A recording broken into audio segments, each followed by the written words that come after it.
రాజమౌళి గారు, మీకు ఇబ్బంది కలిగింది, మీ వీడియో రకరకాల చోట్లకి ఏదో ఇబ్బంది ఉండగలిగి మీరు రిలీజ్ చేయలేకపోయారు.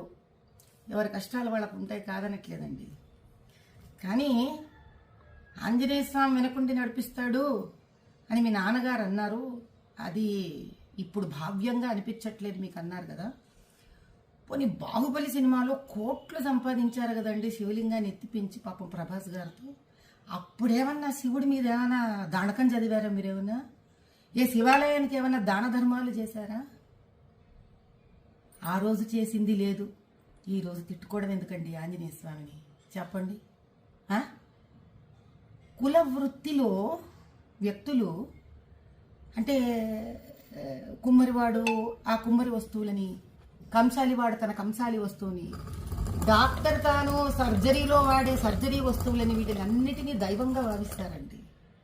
భగవంతుడు డబ్బు సంపాదనకి వాడుకోండి, కాదనట్లేదు.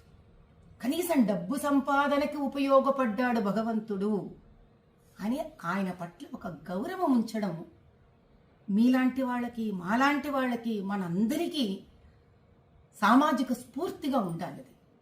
ఎందుకంటే ప్రజలు మనని చూసి మన మాట విని చైతన్యవంతమవుతారు.